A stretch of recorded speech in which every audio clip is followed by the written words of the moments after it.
ETF index mutual funds నేర్చుకుని stock మార్కెట్లో రాణించాలనుకుంటున్నారా? వెంటనే ఈ నెంబర్కి కాల్ చేయండి.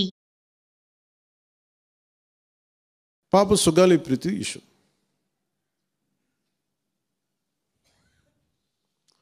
పండ్లున్న చెట్టుగా రాళ్ళు పడతాయంటారు. ఎవరైతే చేయూతనిస్తారో, ఎవరైతే ఆదరిస్తారో వాళ్ళని తిడితే ఎట్లాగా? అసలు ఈరోజు సుగాలి ప్రీతి అనే కేసు ఎలా ఎక్కడి నుంచి బయటకు వచ్చింది మీరు చెప్పండి. ఇలాంటి అన్యాయం జరిగిందని ఎవరికి తెలుసు? ఈ రోజున గత ప్రభుత్వం 2019, 2024లో ఒక ప్రభుత్వం మీద, అప్పుడు ముఖ్యమంత్రి మీద మాట్లాడటానికి అసలు ఎవరికైనా ధైర్యం ఉందా? ఒక ముఖ్యమంత్రిని అరెస్ట్ ఒక మాజీ ముఖ్యమంత్రిని ఆ టైంలో అరెస్ట్ చేస్తే రావడానికి ఎవరు లేరు రోడ్ల మీద. అలాంటి పరిస్థితుల్లో ఓడిపోయి 2 చోట్ల ఓడిపోయి ఉన్న ఒక ఎమ్మెల్యే వాళ్ళ పార్టీకి వెళ్ళిపోతే ఏ మానసిక స్థైర్యం, ఏ ధైర్యం, ఏది ఉంటుంది చెప్పండి ఎవరికైనా? మరి అలాంటి సమయంలో నేను ఒక తల్లి పడ్డ వేదన తీసుకున్నా. నాకే సరదాన 2 లక్షల మంది జనం మధ్యలో నడుచుకుంటూ వెళ్ళి ఆ సమస్యను హైలైట్ చేసి వాళ్ళు సిబిఐకి ఇచ్చారు. సిబిఐకి ఇస్తే మన ఇంటర్నల్ పేపర్ వర్క్ మనకి ఎలా తెలుస్తుంది? ఇంటర్నల్ పేపర్ వర్క్ వాళ్ళు ఇస్తే వాళ్ళు ఏంటంటే జీవో రిలీజ్ చేశారు. మా దగ్గర నుంచి వెళ్ళింది కానీ ఎక్కడికి వెళ్ళాలో అక్కడి నుంచి ప్రొసీడ్ చేయాలి, అక్కడ ఆపేశారు. హోంశాఖ నుంచి వెళ్ళింది సెక్రటేరియట్లో ఎక్కడో నెక్స్ట్ ఫైల్ ఢిల్లీకి వెళ్ళాల్సిన అక్కడ ఆపేశారు. మేము హోంమంత్రికి మేము సిబిఐకి పంపించేసాం అంటే లెటర్ చేశారు, లాక్ చేసి లాకర్లో పెట్టారు. ఇది జరిగింది. ఈ ప్రాసెస్లో ఏం చేశారు, వాళ్ళకి ఈ కేసు కొంచెం సెన్సిటివ్ కేసు కాబట్టి మీకు చెప్తాను. సుగాలి ప్రీతి నేను ఎందుకు కొంచెం సున్నితంగా మాట్లాడాలి ఈ విషయం ఏదంటే, మీకు ఒక అన్యాయం జరిగినప్పుడు, ఎవరికైనా ఒక అన్యాయం జరిగినప్పుడు మనం ఏం చేస్తామంటే, నాకు ఆ వ్యక్తికి శిక్ష పడాలి, ఇంకింతే ఉండాలి. వాళ్ళు ఏం చెప్తున్నారంటే, ఎవరైతే ఈ వెనకున్నారో, మరి గవర్నమెంట్ ద్వారా వచ్చారు, గత ప్రభుత్వం ఎలా వచ్చారో వాళ్ళు ఏం చేశారంటే, మనం పెట్టిన ఒత్తిడి ఆ రోజు 2 లక్షల మంది మనం జనంతో తీసుకెళ్ళి అది నేషన్ వైడ్ ఇష్యూ అయ్యేటప్పటికి వాళ్ళు చేసింది ఏంటంటే, మనం చేసిన పోరాటం వల్లే ఎస్సీ ఎస్టీ అట్రాసిటీ కేసు బాధితులకు చట్ట ప్రకారం ఇచ్చే ప్రయోజనాలు, పరిహారాలు వారి కుటుంబానికి దక్కాయి. కర్నూలు రూరల్ మండలం దిన్నెదేవరపాడులో 5 ఎకరాల వ్యవసాయ భూమిని కేటాయింపబడింది.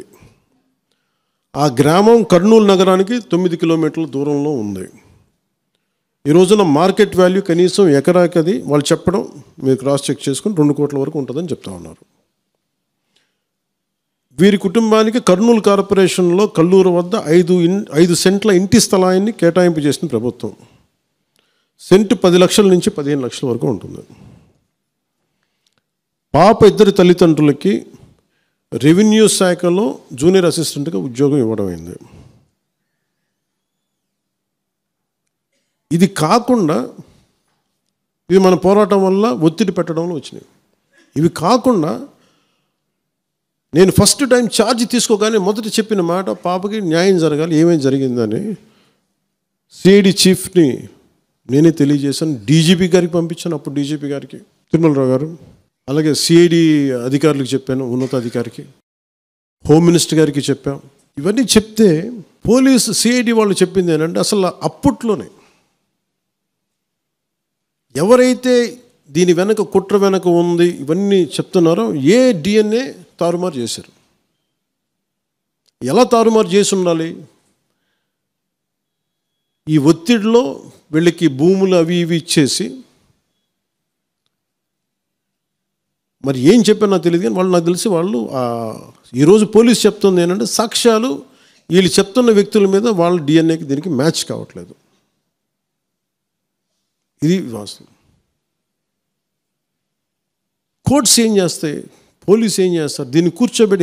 ఎందుకు చెప్తున్నానంటే, ఇది వివేకానంద రెడ్డి గారిని చంపేశారని తెలుసు అందరికీ. ఎవరైతే చేస్తున్న నిందితులు ఉన్నారో వాళ్ళు ఒక్కొక్కరుగా చంపేస్తున్నారు వాళ్ళని. మరీ గత 5 సంవత్సరాల్లో ఇట్స్ క్లాసిక్ కేసెస్ ఇవి. ఈ ప్రక్షాళనకే పూనుకున్నాం మనం.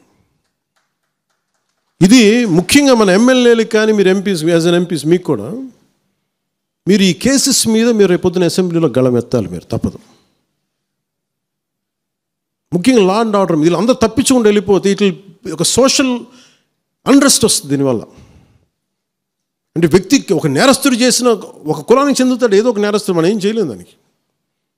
ఇందాక అరుణ చెప్పినట్టుగా ప్రతి ఒక్కరు ఏదో కులానికి చెందాలి, వేరే దారి లేదు మనకి. మనం వేరేలా పొట్ల ఏదో కులానికి చెందాలి. కానీ తప్పు చేస్తే కూర్చోబెట్టి పలానా టక్కమైన ఒక మాట అనేస్తారు. పలానా ఎక్స్ చేసాడు అన్నావు, పలానా కాస్ట్కి చెందిన వాడు చేసాడు అంటారు.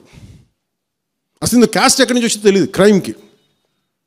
సో అందుకని మేము బీయింగ్ లీడర్ని చాలా సెన్సిటివ్గా మాట్లాడాలి. మరీ నేను మిగతా వాళ్ళు గబుక్కుని మాట్లాడేసి గత ప్రభుత్వ నాయకులు మాట్లాడేసి వెళ్ళిపోవచ్చు, ఈజీ అది. కానీ నేను అలా మాట్లాడకూడదు. దట్టు నేను ఇప్పుడు డిప్యూటీ సీఎం పదవిలో ఉన్నాను కాబట్టి నేను చాలా ఒళ్ళు దగ్గర పెట్టుకుని మాట్లాడాలి. అందుకని ఇవన్నీ మీరు ఒక్కసారి దీంట్లో కూడా ఆ పాపకి న్యాయం జరగాలి, దోషులుంటే శిక్షింపబడాలి, దాంట్లో అసలు ఎప్పుడు లేదు. కానీ ఇలా ఒత్తిడి పెట్టాల్సిన వారికి కూడా నా విన్నపం ఏంటంటే, మీరు అసలు ఈ కేసు ఎవరి వల్ల బయటకు వచ్చింది మీరు చెప్పండి.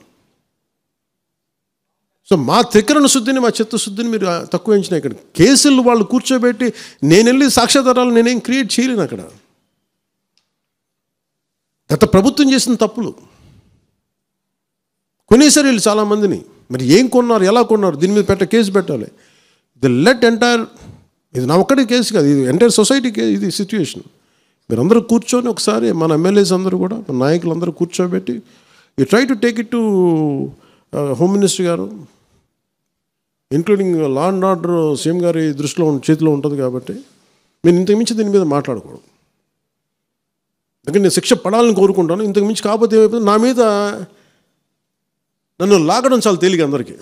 ఎందుకంటే నేను మెత్తని మనిషిని కదా, నా మీద రాళ్ళు వేసేయండి ఈజీ, నా చొక్కా పట్టుకోవడం ఈజీ. అదే గత ప్రభుత్వం ముఖ్యమంత్రిని పట్టుకోమని చెప్పండి, ధైర్యం కూడా చేయరు, ఇప్పటికీ ధైర్యం చేయరు.